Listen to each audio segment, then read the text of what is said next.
Hey guys, before this video starts, I just wanted to give you a little announcement. As some of you may know, my 50th episode of my Yu-Gi-Oh series is coming up, and I wanted to do something a little bit special. So I've decided that I'm going to do a Yu-Gi-Oh based Q&A video, if you like. So if you have any Yu-Gi-Oh based questions, be sure to leave them in the comment section down below, and I will definitely answer them in my 50th episode.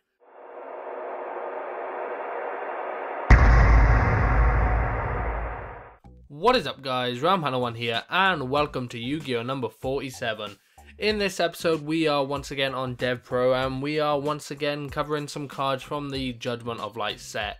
Now we've pretty much covered all of the new archetypes. We covered Umbral, we covered Super Defense Robo, Holy Lightning and War God. We also slightly touched on the new Mecha Phantom Beast cards, and that's pretty much it. They did add some Sharks, some Photons, some Numbers and some Fire Fist, but they weren't very significant. I didn't feel like they added much value, so I wasn't going to cover them in their own video. But I am going to be doing a review of the Judgment of Light set, so I will cover pretty much every card in that review. But anyway, today we are covering some, again, new cards, and we are covering the new Archfiend cards. Now, the Archfiend archetype I never really understood, because it seemed like anything that was named Archfiend just automatically fell under the category of Archfiend, and there are some pretty weird ones to say the least. So we sort of started off with the whole chessboard, dice roll, pay life points every standby phase, I believe, sort of archetypes like the Shadow Knight Archfiend, Skull Archfiend of Lightning, Imprisoned Queen Archfiend. Those are just a few off the top of my head. Dark Bishop Archfiend, Vile Pawn Archfiend. The sort of chessy names, you know, Bishop, Pawn, Queen, King, things like that. And like I said, they consisted of paying life points and rolling dices and things along those lines. And that's where the Archfiend archetype started out with.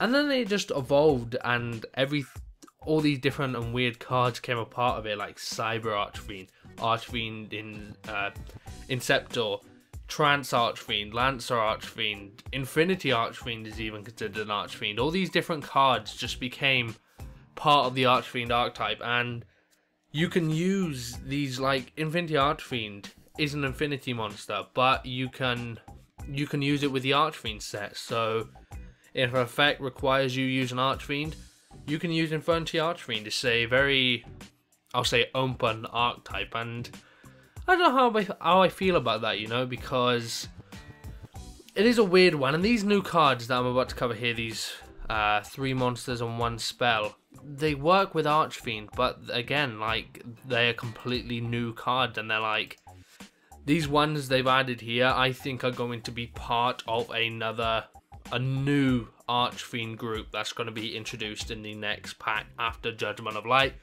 which of course, as we all know, is going to be covering Dark Monsters. So I'm going to go ahead and cover these 3 cards here, so let's get to that.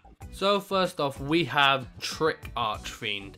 If this card is sent to the graveyard by a card effect or by being destroyed by battle, you can add 1 Archfiend monster from your deck to your hand, except Trick Archfiend. You can only use the effect of Trick Archfiend once per turn. Archfiend Cavalry. If this card on the field is destroyed by a card effect and sent to the graveyard, you can target 1 Archfiend monster in your graveyard, except Archfiend Cavalry. Just summon that target, it cannot attack this turn. And then we have Evil Emperor of Terror Genesis Archfiend. You can normal summon this card without tributing, but its original attack and defense is halved, and if you do, destroy it during the end phase. You cannot special summon monsters other than Archfiend monsters. Once per turn, you can banish 1 Archfiend card from your hand or graveyard to target 1 card on the field, destroy that target. And these new guys also come with their own field spell, Archfiend Palace, the Labyrinth of Fiends. Fiend type monsters you control gain 500 attack. You can target 1 Archfiend monster you control, banish 1 Fiend type monster you control, except that target, then special summon 1 Archfiend monster with the same level as that target from your hand, deck or graveyard. You can only use the effect of Archfiend Palace, the Labyrinth of Fiends once per turn. So as you can obviously tell, these are a lot different from the Archfiends we've had before. So the main Archfiends we've had before, like I said, on the sort of chest dice roll things, on top of all these random and wonderful Archfiends that have been thrown in there that are going to work, like Lancer Archfiend and things like that, will be a nice addition to this deck. And I sort of like where this Archfiend archetype is going, because obviously it's just an introduction to the to this set, to this new Archfiend set, I should say. And because they're dark, and it does look like we're gonna get more in the next set, because they've added a lot of dark support here. They haven't added as much pure light support as I hoped they would, and they've actually added a lot of pure dark support.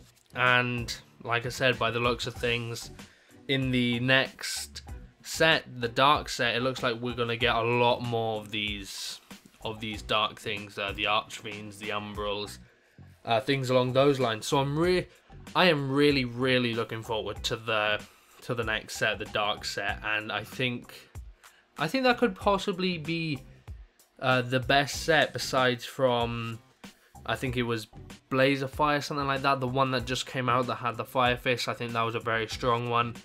I thought Lord of the Technocleon Galaxy, or however it's pronounced, I thought that was going to be a solid one with the Mecha Phantom Beastcraft, but I think that it was hyped and then it died down after a while, the Mecha Phantom Beasts. So I'm not looking forward to those as much as I was, but Umbral, solid archetype, and we've hardly had any cards for it, and these new Archfiends, they're looking to be a good solid addition to the current Archfiends that we have.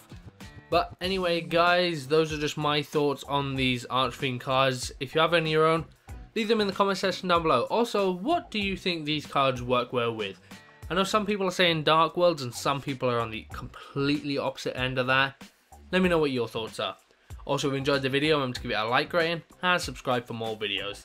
Again guys, this is Roundpanda1, and I'll see you all next time. Peace.